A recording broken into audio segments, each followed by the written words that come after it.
Welcome. You're tuned into Tangled Threads. If you're digging our content, hit the like button and subscribe. Thank you. Now for today's Tangled Thread. The day started like any other. The sun shone through the half-drawn blinds of my office, casting long lines of shadow across the floor.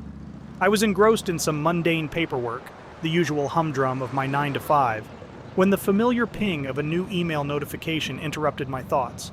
I glanced at the sender. Stacy. I didn't recognize the name, but the subject line caught my attention. You need to know the truth. Curiously, I clicked it open, expecting perhaps a sales pitch or spam. Instead, I was met with an opening line that felt like a punch to the gut. I think your wife is having an affair with one of the pharmaceutical reps at our practice. My heart began to race.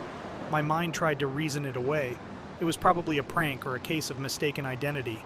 Yet deep down, a cold, sickening dread began to spread in the pit of my stomach. The email continued, detailing how the sender, Stacy, had noticed frequent and intimate interactions between my wife and one particular rep. I replied hesitantly, I appreciate your concern, but I'm sure you're mistaken. Can you provide any proof? I asked, half hoping that she wouldn't be able to. 4 long days passed. Each day my mind swirled with paranoia, confusion, and a desire to protect my relationship. I tried to push the email to the back of my mind, telling myself that it was just a misguided attempt at drama, until the next email arrived. The ping sounded again, and there was Stacy's name. This time, it came with an attachment. Hesitating for only a moment, I opened it.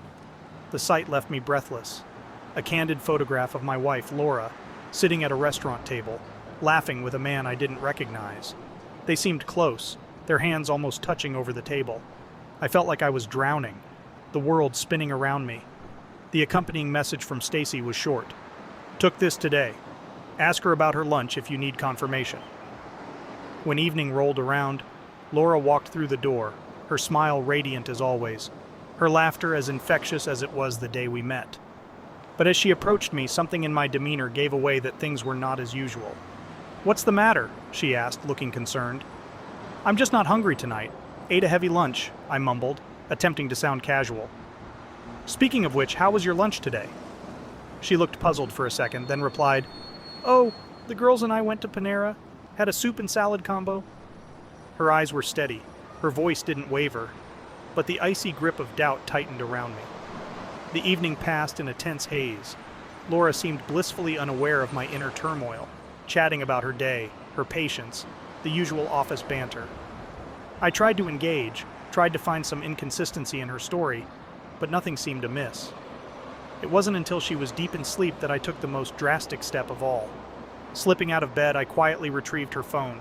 My fingers flew across the screen, searching through messages, pictures, anything that could give me answers. I noticed a deleted thread and my gut twisted in anticipation. The messages with this Devon were explicit, leaving no room for misinterpretation. The realization hit me hard. My wife had been living a double life for months. A fury like I'd never felt before consumed me. I stormed into our bedroom, the weight of betrayal urging me forward. The soft hum of the fan, the quiet chirping of crickets outside, all faded away as my emotions spiraled. I'll never forget the look on her face when I confronted her, the shock, the fear, the realization. But more than that, I'll never forget the feeling of my heart shattering into a million pieces. The dim light of the room illuminated Laura's tear-streaked face. She looked up at me, her blue eyes wide and filled with a mixture of confusion and terror. The picture on my phone screen stared back at us, a stark contrast to the image of our life together. What is this? She whispered, her voice quaking. I tossed the phone on the bed, the anger inside of me simmering. You tell me, I seethed, the weight of the evidence bearing down on the room. Laura's gaze shifted between the phone and me, searching for the right words, but none came. I could see her mentally retracing her steps, trying to find a plausible excuse. We just ran into each other, she began hesitantly. He was there, and so were the girls.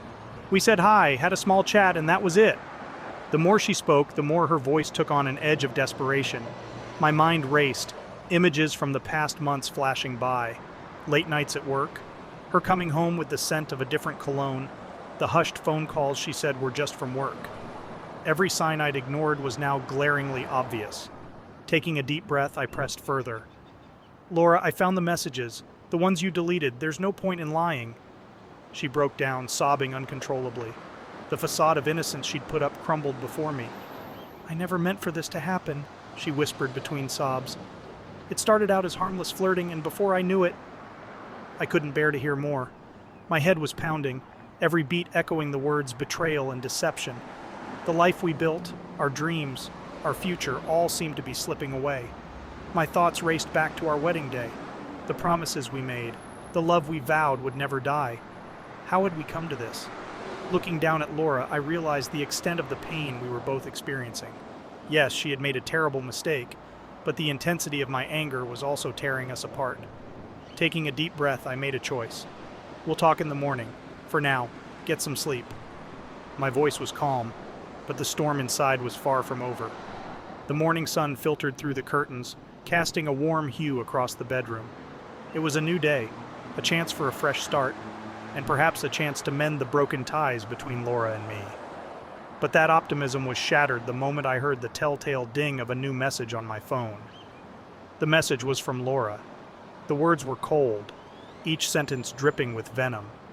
"You think you're the victim here? If you hadn't been so controlling and suffocating all these years, maybe I wouldn't have looked elsewhere. This is all on you." My heart sank. This wasn't the Laura I had fallen in love with. This was yet one more side of her I had never seen before. Combative, spiteful, unrepentant. It was as if the events of the previous night had flipped a switch inside her. "I need you to leave," I told her sternly. She scoffed. "Why should I? I've every right to stay here," she spat back. "It's my house," I replied, trying to keep my voice calm. "I bought it before we even met." Her face twisted in anger. "So? We're married. It's as much mine as it is yours now." The next 6 months were a relentless back and forth. Our home transformed from a haven of love to a battlefield. The tension was overwhelming, every conversation laced with spite and contempt. Some days she was cold as ice, her voice dripping with disdain. On others, her rage seemed almost manic, hurling accusations and blame at me with unbridled fury. The stress began to take its toll on my health. I found myself consumed with the negativity, my blood pressure spiking, and a sense of gloom shadowing my every move. Conversations about the divorce were just awful. I wanted a fair division, hoping to close this painful chapter of our lives.